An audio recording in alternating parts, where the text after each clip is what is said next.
Hello दोस्तों, स्वागत आपका फ्यूरर के साथ फोरेक्स हिंदी में। क्या आपने कभी यह सोचा है कि क्या हो जब महिलाओं की जगह पुरुष ही बच्चा पैदा करने लगे? चलिए आज की इस वीडियो में हम जानेंगे कि आखिर पुरुष कैसे प्रेग्नेंट हो सकता है और क्या यह साबित हो सकता है और क्या यह संभव है कि एक पुरुष भी बच्चा पैदा कर सकता है या फिर नहीं। वीडियो के अंत तक जरूर बने रहिएगा, आपको जानकारी जरूर मिलेगी।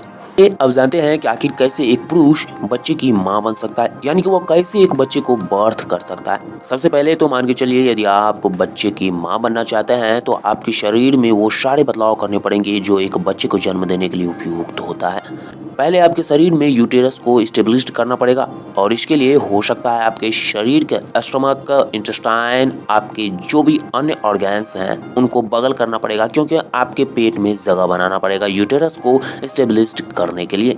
इसके लिए हो सकता है आपका पेट थोड़ा सा बाहर भी निकल जाए, क्योंकि प्रकृति पुरुष का शरीर औरतों की तरह नहीं बनाता है। और मान के चलिए यूटेरस स्थापित हो गया आपके शरीर में आर्टिफिशियली तौर से, उसके बाद आपके शरीर में फैलोपियन ट्यूब और अंडाशय का भी निर्माण करना पड़ेगा।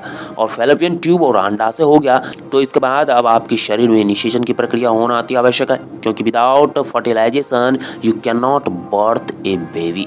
और इसके लिए आपके शरीर में मादा जननांग की भी उत्पत्ति करनी पड़ेगी और फिर आपकी जो जननांग है उसको हटाना पड़ेगा। और इस तरह से आपके शरीर में अभी तक में दो अंग को आर्टिफिशियली तौर पर विकसित किया जाएगा। पहला यूटेरस होगा और दूसरा मादा जननांग होगा, जिनकी सहायता से आपके शरीर में अंडाशय के साथ स्पर्म का निषेचन होगा और इस तरह से आप बच्चे को पैदा कर सकते हैं। मान के चलिए आपके शरीर में बच्चा तो पल रहा है, 9 मंथ्स हो चुके हैं और अब आपने बच्चे को जन्म दे दिया है।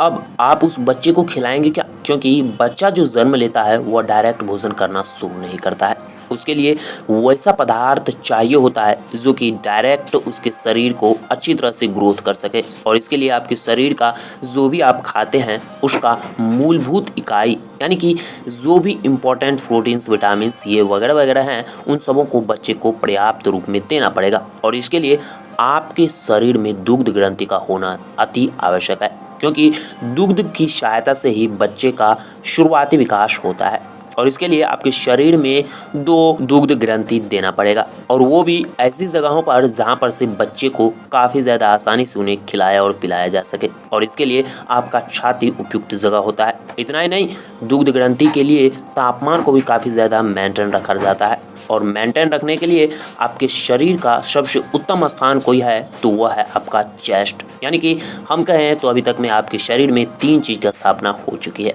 यूटेरस, वजाइना और दुग्ध ग्रंथि का। अब आप आसानी से बच्चे को जन्म दे सकते हैं। लेकिन अब आप दोस्तों कहिए कि यदि आप में ये तीनों चीज़ बदलाव कर दिए जाएं तो भला आप पुरुष कैसे हो पाएंगे? आपके शरीर से आवाज़ तो मर्दों वाली निकलेगी, लेकिन आप कहलाएंगे सेकेंड जेंडर नहीं बल्कि थर्ड जेंडर कहलाने लगेंगे। तो आपको दोस्तों जानकारी कैसे लगी हमें कमेंट सेक्शन में ज़रूर बताइएगा। और क्या आप सच में पुरुष होकर भी बच्चा जन्म देना चाहते हैं या फिर नहीं, हमें कमेंट सेक्शन में ज़रूर बताइएगा।